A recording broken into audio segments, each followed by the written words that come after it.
तो सारे भैया ने भाई मेरी राम राम। मैं जगदीप शर्मा स्टेप अप जे सर यूट्यूब चैनल पर आपका स्वागत करता हूं। आज का विषय थोड़ा सा सेंसिटिव है, किसी को डराना नहीं चाह रहा, लेकिन वो चीज जब खुद पे लगी तो यूं लगा कि इस विषय पे वीडियो बनानी चाहिए।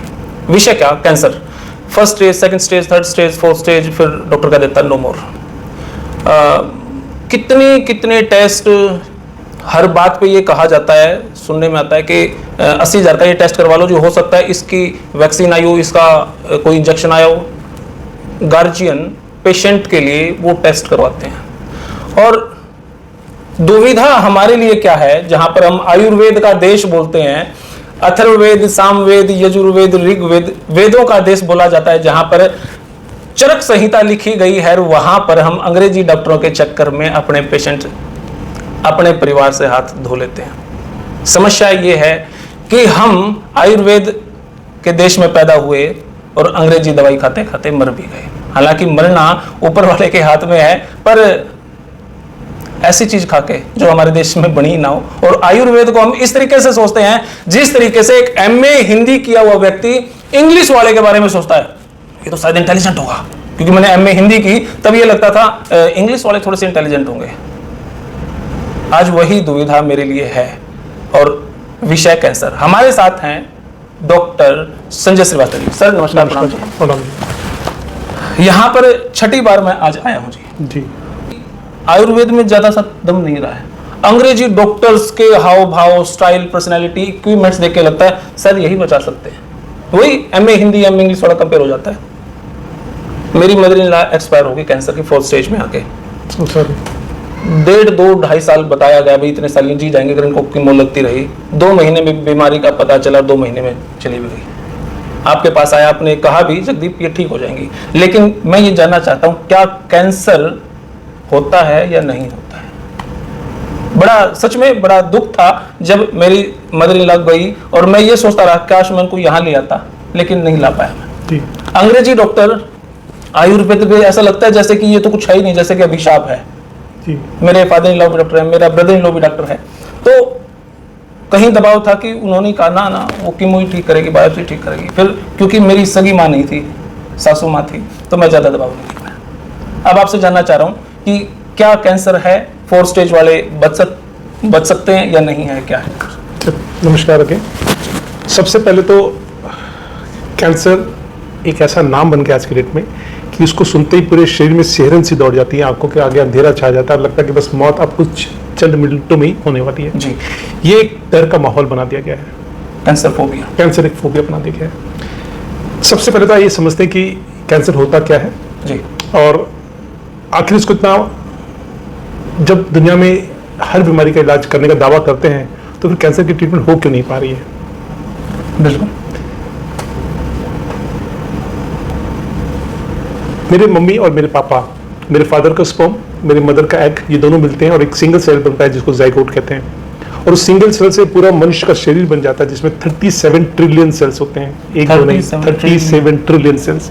जब एक सेल से ये पूरा शरीर बन जाता है तो मान लिया मेरे शरीर का कोई एक अंग खराब हो गया है तो वो ठीक क्यों नहीं हो सकता, दोबारा क्यों नहीं बन सकता है? बिल्कुल बनता है, लेकिन हमें ये जानकारी नहीं दी जाती है और हम अपने आदतों के कारण शरीर को ठीक नहीं होने देते हैं। हम सबके शरीर में कैंसर सेल होता है। ऐसा कोई भी व्यक्ति संसार में है ही नहीं जिसके शरीर में कैंसर सेल नहीं होता है। लेकिन कुछ लोगों में कैंसर सेल इकट्ठा हो जाता है और कुछ लोगों में इकट्ठा नहीं होता है। सबसे पहले तो हमें जानना है कि कैंसर के कारण मौत नहीं होती है, कैंसर की ट्रीटमेंट के कारण मौत होती है। आज से 100, 150, 200 साल पहले जब ये टेस्ट नहीं होते थे, biopsy, PET scan, CT scan वगैरह वगैरह वगैरह, तो हमारे ऋषि मुनि जो हमारे वैद्य थे, क्या वो कैंसर का ट्रीटमेंट नहीं करते थे? जब ये एलोपैथी अवेलेबल ही नहीं था, एग्जिस्ट नहीं करता था, 5000 साल पुराना ये कर्क रोग के नाम से हमारे संहिताओं में है, इसका वर्णन है, इसका ट्रीटमेंट है। लेकिन दुर्भाग्य की बात है कि हमें हमारे दिमाग में डाल दिया गया है कि एलोपैथी ही हर चीज का इलाज करता है। इसलिए आज की डेट में सबसे पहले कोई भी छोटी मोटी बीमारी थी सीधा, मैं ये नहीं कहता हमारा कि एलोपैथी खराब है, बिल्कुल नहीं कह रहा, लेकिन हमें किस समय कहाँ पे किसका इस्तेमाल करना है इसकी नॉलेज ही नहीं है। किसी भी बीमारी का नाम छोटा या बड़ा करने से वो छोटा बड़ा नहीं हो जाता। आइए आपको 2-3 तरीकों से समझाता हूँ कि कैंसर एक्चुअल में होता क्या है। जी, मेरे शरीर में 5 रूट से टॉक्सिन्स निकलते हैं, मेरा मल, मेरे मूत्र, मेरे पसीना, मेरे श्वास, मेरे वॉमिटिंग। जब इन 5 रूट से टॉक्सिन्स यानी कि वो तत्व जो शरीर को नहीं चाहिए बाहर नहीं निकल पाता, तो मेरे शरीर में इकट्ठा होता है। ठीक है, वो जहां इकट्ठा हो गया वहां पे वो गांठ बना देता है। जैसे मैं एग्जांपल लेता हूं हमेशा कि हम एक कमरे में बैठे हैं और इस कमरे में रोज मैं सफाई करता हूं तो मुझे डस्टबिन रखने की जरूरत नहीं है। मैं जितना आलसी होता चला जाऊंगा डस्टबिन का साइज उतना बड़ा होता चला जाता है। ठीक है, सही बात है, राइट जी। अब आपका एग्जांपल देता हूं कि सबसे पहले हम शुरू करते हैं कि कैंसर का ट्रीटमेंट जो मॉडर्न थेरेपीज में होता है वो कैसे होता है। सपोज ये एक शरीर है और ये दूसरा शरीर है और किसी को पता लगा कि उसको कोई गांठ या सिस्ट हो गई है, तो सबसे पहले किया जाता है बायोप्सी। बायोप्सी में एक टुकड़ा लिया जाता है, राइट। अब ये टुकड़ा लेके जांच किया जाता है कि क्या मेरे शरीर में कोई गांठ है कि नहीं है, राइट। ठीक है, अब इस टुकड़े को जब मैंने काटा तो ये एक शरीर और ये एक शरीर, इनमें से सबसे पहले कौन सा खराब होगा? ये खराब होगा, क्यों? क्योंकि कट गया अब तो। एग्जैक्टली जी। चूंकि अब कट गया है जी, तो इसके कंपैरिजन में ये सबसे पहले खराब सड़ना शुरू होगा। हाँ, अब इस टुकड़े में भी कैंसर हो सकता है और इसमें भी कैंसर हो सकता है। जी। अगर इस टुकड़े में कैंसर है तो सजा तो इसको भी मिलेगी। ठीक बात है, समझ रहे हैं? जी। अब इसमें मैं केमिकल डालूंगा और इसमें नहीं डालूंगा तो खराब कौन सा पहले होगा? ये, जी, राइट। तो ये जो तरीका बनाया हुआ है बायोप्सी का, ये बहुत बड़ा एक अपराध है। मैं इसको और एक दूसरे तरीके से समझाता हूं कि मेरे घर के बाहर एक मधुमक्खी का छत्ता लगा हुआ है। जी, वो मधुमक्खी मुझे कुछ नहीं कह रहा, लेकिन जैसे ही मैं उसको हिट करता हूँ, मारता हूँ, वो मुझ पर अटैक करता है। वो गांठ आपके शरीर में पड़ा था, आपको कुछ नहीं करता। जहां आपने उसमें कट लगाया वो पूरे शरीर में फैलना शुरू हो जाता है। आखिर उस जांच से क्या पता लगता है? मेरे शरीर में गांठ है, उसको निकाल देना है, इतना सिंपल। शरीर के टॉक्सिन्स है, उसको बाहर निकालना है। हमारे आयुर्वेद में, हमारे पंचकर्म में, हमारे नेचुरोपैथी में शरीर का जो लंघन हम लोग कहते हैं, जो टॉक्सिन्स को निकालना, ही सबसे बड़ा तरीका है ट्रीटमेंट का। जी, उसका किसी टेस्ट की क्या आवश्यकता थी? मैं इसको एक और एग्जांपल से समझाता हूँ कि मेरे घर के बाहर एक कूड़ा पड़ा है, मुझे क्या टेस्ट करना पड़ेगा कि किस नेचर का कूड़ा है, कौन से क्वालिटी का कूड़ा है, कि उस कूड़े को बाहर फेंकना है? क्या जरूरत है? क्या जरूरत है? क्या जरूरत है? Why do we need a biopsy? जी, अब एक एग्जांपल दूसरा लेता हूं कि मेरा एक कुटुंब है, मैं, मेरे वाइफ, मेरे बच्चे, मेरे पेरेंट्स, उनके पेरेंट्स, ऐसे मेरे ताऊ चाचा, बहुत बड़ा कुटुंब है। तो उनका एक डिसिप्लिन है कि इतने बजे उठना है, इतने बजे सोना है, ऐसे खाना है, ऐसे पीना है, ऐसे कपड़े पहनना है, डिसिप्लिन है। एक बच्चा कहता है कि मैं नहीं मानता, तो हो गया बागी बच्चा। वैसे ही कैंसर सेल मेरे ही शरीर का अंग है, वो बाकी हो गया है। ठीक है। अब मॉडर्न वाले कहते हैं कि रात के खाने में जहर डाल दो, सब मर जाएंगे, तो बाकी बच्चा भी मर जाएगा। This is chemotherapy sir. उस केमिकल को क्या पता कि अच्छा सेल कौन सा है और बुरा सेल कौन सा है? वो तो एक साथ सबको इफेक्ट करता है। फिर कई कीमो लगाने के बाद फिर रेडिएशन दिया जाता है, यानी कि एक बच्चे को बंदूक दे दो और सबको गोली मार दो, सब मर जाएंगे, वो बच्चा भी मर जाएगा। कैसा करना चाहिए? नहीं, हम रेडिएशन देते हैं। उस रेडिएशन को क्या पता कि हेल्दी सेल कौन सा है, नॉर्मल सेल कौन सा है? इन दोनों ही प्रोसेस से हमारे बॉडी की इम्यूनिटी, जो रोग प्रतिरोधक शक्ति जो उस परम पिता परमेश्वर ने बनाया मेरे शरीर को ठीक होने के लिए, वो गिरना शुरू हो जाती है। मुझे अन्य बीमारी घेरना शुरू होती है। बड़ा सामान्य तरीके से कहा गया कि cancer patient never die because of cancer, they die because of treatment given to cancer patient. Cancer के पेशेंट कभी कैंसर से नहीं मरता, कैंसर के इन तरह की ट्रीटमेंट दिए जाने के कारण, इम्यूनिटी गिरने के कारण उसकी डेथ होती है। एंड देन सर्जरी एंड फिर सॉरी। हम अपने आयुर्वेद में, हम अपने नेचुरोपैथी में सबसे पहले उस कैंसर ग्रोथ को इमीडिएटली अरेस्ट करते हैं पंचकर्म द्वारा, जो बन गया उसको बाहर निकालते हैं, प्लस नया नहीं बनने देते हैं, इम्यूनिटी को बूस्ट करते हैं और व्यक्ति ठीक हो जाता है। इतना लाइट से आपने कह दिया, लेकिन जब पेशेंट बड़े बड़े हॉस्पिटल्स में होता है तो वहाँ पे बड़ा क्रिटिकल सा माहौल होता है। आपने बड़ा लाइट से कह दिया कैंसर सेल को डैमेज कर दो, बॉडी इम्यूनिटी को बढ़ा दो, बड़ा आसान सा बता दिया। क्या बीमारी इतनी आसान है सच में? बिल्कुल। आप मुझे बताइए, थर्ड फोर्थ स्टेज, आप मुझे बताइए थर्ड फोर्थ स्टेज क्या होता है? देखिए, एक टेस्ट है जिसके माध्यम से मॉडर्न थेरेपीज में पता लगता है कि स्टेजेस क्या होते हैं, उसको कहते हैं पेट स्कैन। पेट स्कैन यानी कि मैं अगर कुछ भी खाता हूँ उसमें 3 चीज होता है, प्रोटीन, कार्बोहाइड्रेट, फैट्स। तो कार्बोहाइड्रेट को जब मैं खाता हूँ वो एब्जॉर्ब होकर ग्लूकोज के फॉर्म में मेरे शरीर में रहता है। जब जब शरीर को काम करने के लिए ताकत चाहिए या बीमारी होती है तो वो ग्लूकोज ही मेरे ब्लड के अंदर आता है। तो पेट स्कैन से पहले कहते हैं 12 घंटा लगभग आप कुछ मत खाइए। तो जब 12 घंटा पहले मैं कुछ नहीं खाता हूँ तो मेरी एक एक कोशिकाएं, सेल्स भूखी हो जाती हैं। तो उसमें FDG नाम का एक केमिकल डालते हैं जिसमें चमकता हुआ केमिकल, जब मैं उसको पीता हूँ तो पूरे शरीर में वो सेल्स उसको एब्जॉर्ब कर लेते हैं। फिर दिखाते, देखिए मैंने कहा था ना बायोप्सी के बाद कि आपको कैंसर है, ये देखिए फैल गया। वो तो नेचुरली इसको एब्जॉर्ब करेगी। आप देखिए जहां पे भी जिनका भी पेट स्कैन होता है उसमें बड़े क्लियर शब्द में लिखा आता है कि अगर मेरा पेट स्कैन हो गया तो एक प्रेग्नेंट लेडी के पास मुझे 48 घंटे तक बिल्कुल नहीं जाना है, क्योंकि मेरे अंदर जो केमिकल है उस प्रेग्नेंट लेडी के बेबी को हार्म कर सकता है, संक्रमण। तो जब उस केमिकल से सामने वाले की बेबी खराब हो सकता है, तो सोचिए मेरे शरीर में उस केमिकल का कितना बिगाड़ा कर दिया होगा। हम अपने शरीर को खुद बर्बाद करते हैं, और फिर जब सब जगह से थक के हार के फिर आते हैं आयुर्वेद के पास कि हमें बचा लो। एग्जैक्टली। अगर यही पेशेंट इनिशियल स्टेज में आ जाए तो कोई कारण नहीं कि वो व्यक्ति बिल्कुल, इसके बावजूद भी हमारे पास सब कुछ कराने के बाद भी पेशेंट आते हैं, आपने शायद देखा होगा, वो बहुत अच्छी तरह से रिकवर करते हैं।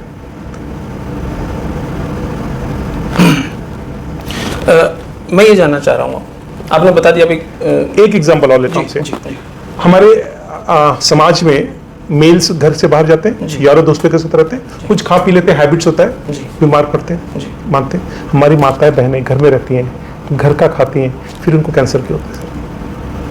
हाँ, क्योंकि हम तो सारे घूमते रहते हैं, पता नहीं क्या खा लिया क्या पी लिया। ठीक है, अब महिलाओं में कैंसर होता है, ब्रेस्ट कैंसर बहुत सामान्य होता है। तो ब्रेस्ट कैंसर का जांच क्या होता है? Mammography, right. अभी हम लेते हैं ये 2 ब्रेस्ट है, राइट। ठीक है। अब मैमोग्राफी में ब्रेस्ट को एक प्रेशर में दबाया जाता है, ठीक है। तो ये सेंटर को मैं दबाता हूँ, 1 बार, 2 बार, 3 बार, कट गया जी। अब ये और ये ब्रेस्ट, इसमें सबसे पहले खराब कौन सा होगा? जी, ये करा होगा। तो ये जांच का तरीका कि कैंसर बनाने का तरीका है? सही बात है ये भी। आप किसी फोड़ा फुंसी को दबाएंगे तो वो तो बिगड़ेगा ही, नॉर्मल फोड़ा फुंसी को भी दबाएंगे तो बिगड़ेगी वो, राइट। तो मोस्ट ऑफ जितने भी डायग्नोसिस हैं वो कैंसर का ट्रीटमेंट नहीं है, वो बेसिकली जैसे हमारे डॉक्टर विश्वनाथ चौधरी कहते हैं कि ये लगभग 3 लाख करोड़ की एक इंडस्ट्री है, मार्केट बन गई है। 3 लाख करोड़ की। जी। सरकार क्यों नहीं स्टेप उठा रही? जब आपको इस बात का पता है, डॉक्टर विश्वरूप राय जी को इस बात का पता है, मनीष जी को इस बात का पता है, तो सरकार के खिलाफ ऐसा आता क्यों नहीं? देखिए मजबूरी माने इस बात को। देखिए सब सिस्टम को चलना है। अगर मैं इसको दूसरी तरह से पूछता हूँ कि शराब पीना गलत है, सिगरेट पीना गलत है, तो फिर सरकार क्यों बेचती है? हाँ सही बात है। हाँ ठीक बात है, तो लिखा भी होता है, लिखा होता है ना, लिखा होता है। इसमें कोई सरकार रिस्पॉन्सिबल नहीं है। मैं तो कहता हूँ, मैं अपने शब्द में कहता हूँ, आज मैं बीमार हूँ, इसका सबसे बड़े कारण मेरे पेरेंट्स हैं, उससे बड़े कारण उनके पेरेंट्स हैं जिन्होंने अपने पूर्वजों से अच्छी चीज सीखी नहीं, उन्होंने अपने बच्चों को नहीं सिखाई। हमारे पेरेंट्स ने हमें नहीं सिखाया और हमारे बच्चे आज मानते ही नहीं है, क्योंकि हमने अपने धरोहर का, अपनी संस्कृति का कभी मान नहीं किया। एक समय तक, छोटे से एग्जाम्पल के साथ बताता हूँ कि एक समय तक हम सरसों का तेल हल्दी नमक से मंजन करते थे, कहते तुम गंवारो, अंग्रेजों ने कहा तुमको कुछ नहीं आता, पिंडू। आज वो पूछ रहे हैं आपके कॉलगेट में हल्दी है सर? नमक है, नमक है। पहले हमें सिखा दिया कि तुमको कुछ नहीं आता, गवार बता दिया, गवार। हमने अपनी सारी सभ्यता संस्कृति सब कुछ छोड़ दी। हर बीमारी का इलाज आपके घर के अंदर है। आपका किचन नहीं, आपका किचन आपका फार्मेसी है। ऐसी कोई बीमारी नहीं जिसका इलाज आपके किचन के अंदर नहीं है। बट प्रॉब्लम क्या है? नॉलेज की कमी के कारण। आचार्य मनीष जी, जितने भी हमारे बड़े बड़े प्रबुद्ध लोग, बाबा रामदेव, इन्होंने बेड़ा ही इसी चीज का उठाया, भारत की उसी धरोहर को, इस आयुर्वेद को, इस योग को, इस प्राकृतिक चिकित्सा को आगे तरफ ले जाने का जो बेड़ा उठाया, उसी में महाराज जी के आश्रम में, दयानंद जी महाराज आश्रम में हम लोग यहाँ पे शुरू किया है, लोगों को अवेयर करने का। यहाँ पे केवल ट्रीटमेंट नहीं होता। मेरा अपना मानना है कि हम ट्रीटमेंट 5 तरीकों से करते हैं: physical, mental, spiritual, then social and economical. यहाँ पे केवल शारीरिक नहीं, मानसिक और आध्यात्मिक स्वास्थ्य ही हमें पूर्णतः स्वस्थ कर सकता है। एक कड़वा सवाल जी। आपके पास कैंसर के पेशेंट आते हैं जी, तो कितने परसेंट रेशो है कि 10 में से कितने कैंसर पेशेंट मर जाते हैं? बचना नहीं, कितने परसेंट मर जाते हैं? देखिए इसका स्पष्ट आपको एक आंसर मैं देता हूँ। कैंसर एक ऐसी बीमारी है जो पूरी तरह से ठीक हो सकती है, पूरी तरह से ठीक हो सकती है, चाहे 4th स्टेज हो, किसी भी स्टेज का हो, लेकिन उसके लिए डिसिप्लिन बहुत इंपॉर्टेंट है। मैं अगेन एक एग्जांपल से समझाता हूँ कि आपके पास एक मर्सिडीज कार है, किसी कारण से आपने उसका एक्सीडेंट कर दिया, आप एक मैकेनिक के पास आते हैं ठीक कराने, दोबारा मैकेनिक के पास ना आना पड़े, किसकी जिम्मेदारी है? ठीक बात है, सही। मैं 7 पॉइंट बताता हूँ।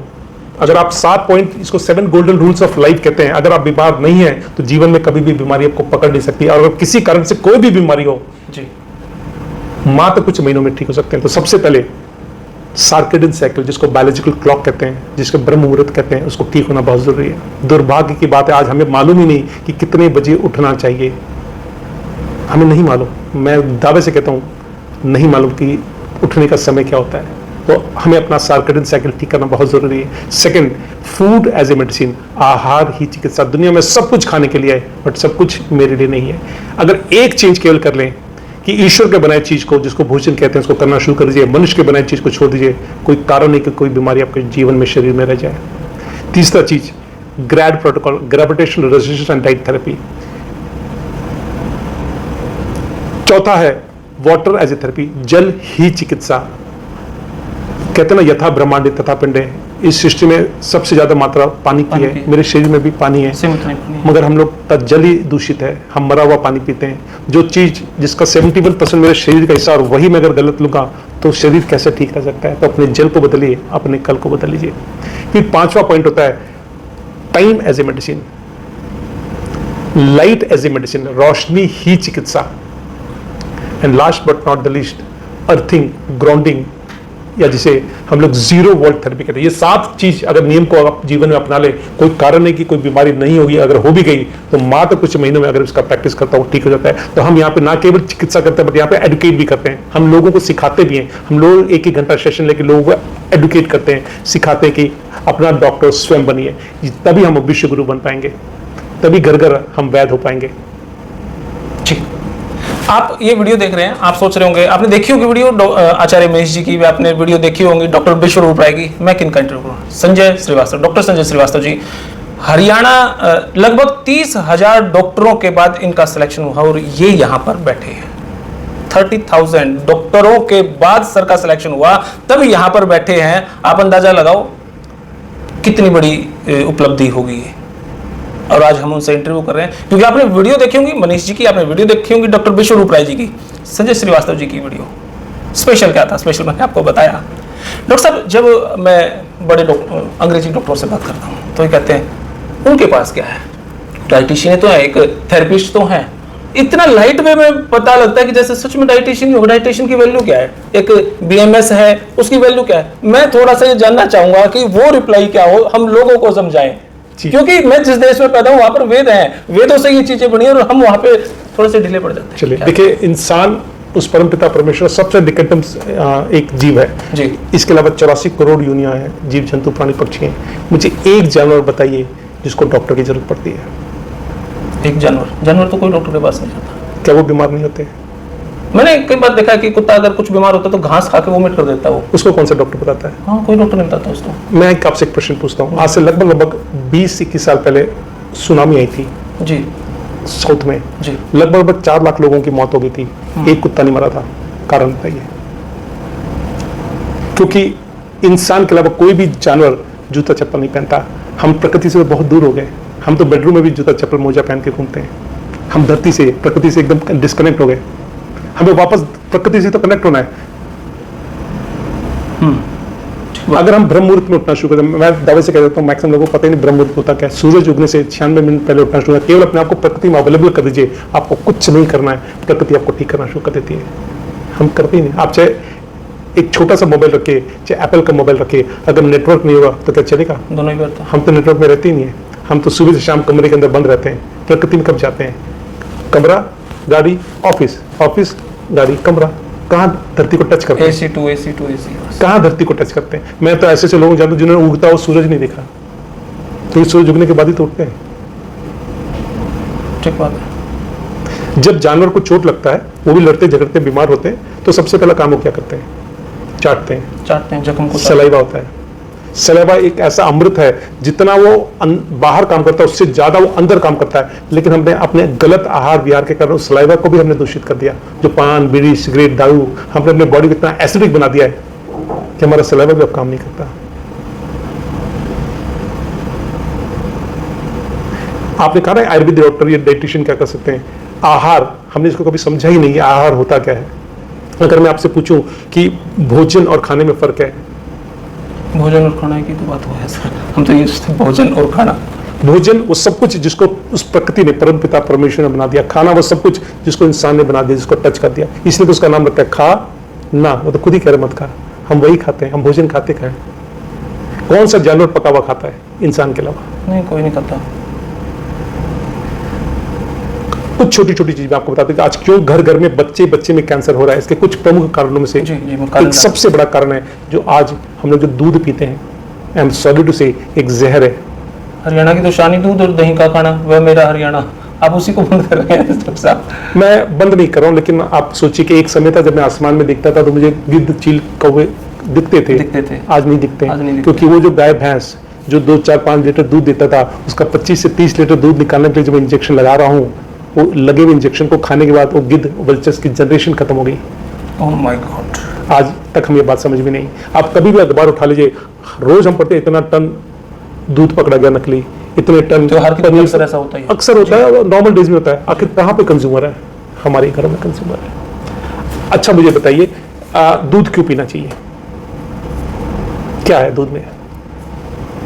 प्रोटीन है, कैल्शियम है। यानी कि अगर हम दूध नहीं पिएंगे तो प्रोटीन कैल्शियम नहीं मिलेगा, ऐसे ही है। तो एक जंगल का जानवर बताइए जो सबसे मोटा तगड़ा एकदम बल्कि होता है, हाथी, कितना दूध पीता है? वो तो मेरे ख्याल से जब बच्चा होता है तभी थोड़े 2-4 महीने पीता है मेरे ख्याल से। समझ गए जी। गैंडा बहुत ताकतवर होता है, जिसके स्किन से बुलेट प्रूफ जैकेट बनता है, कितना दूध पीता है? नहीं पीता। फिर हमें क्यों चाहिए दूध? इस सृष्टि में कोई भी जानवर दूसरे जानवर का नहीं पीता, इंसान को छोड़ के। एक गाय का बच्चा कितने दिनों में अपने पैर में खड़ा हो जाता है? हफ्ता 10 शायद उसी दिन, हफ्ता 10 दिन बस मैक्सिमम। और इंसान का बच्चा 1 साल, 8-10 महीने लग जाते हैं। ठीक, यानी कि गाय के दूध में वो हॉर्मोन्स हैं जो ग्रोथ डालता है, वो ग्रोथ करता है, बच्चा खड़ा जाता है। वो दूध अगर इंसान का बच्चा पीगा तो क्या उसके अंदर सेल मल्टीपल ग्रोथ नहीं करेंगे?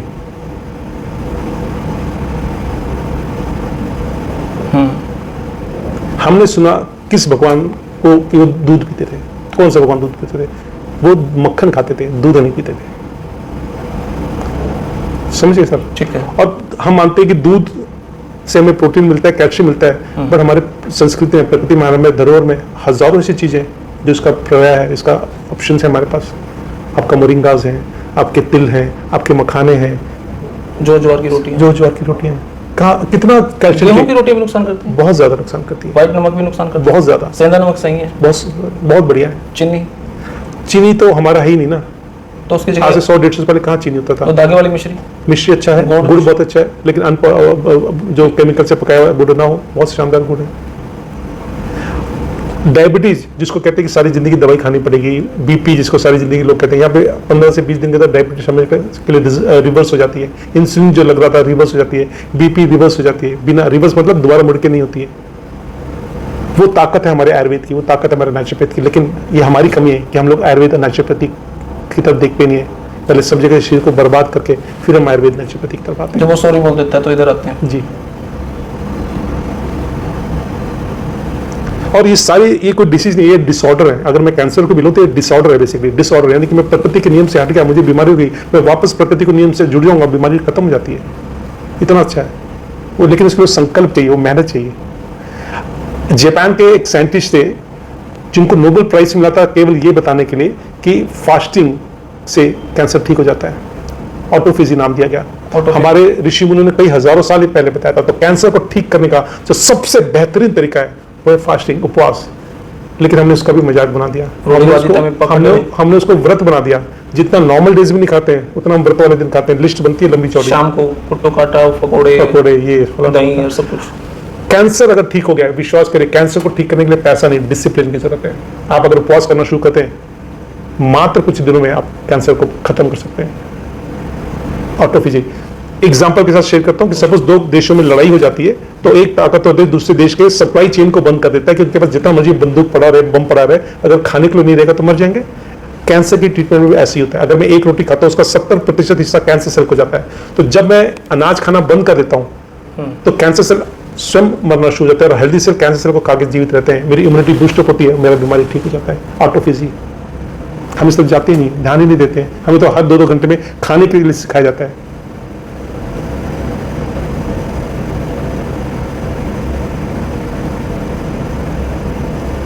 किसी भी बीमारी को ठीक करने के लिए बहुत धन की जरूरत नहीं है, डिसिप्लिन की जरूरत है। इसलिए हम यहाँ पे ना केवल हम ट्रीटमेंट करते हैं बट हम एडुकेट करते हैं, हम सिखाते हैं कि आइए अपने डॉक्टर स्वयं बनिए और अपना इलाज स्वयं करिए। हम केवल, मैं कहता हूँ कि आप हनुमान जी हैं और मैं जामवंत हूँ। आपके अंदर सारी ताकतें हैं, केवल आपको रियलाइज कराने की जरूरत है। आपके घर में सब कुछ है, आपके आसपास सब कुछ है जिससे आप ठीक हो सकते हैं।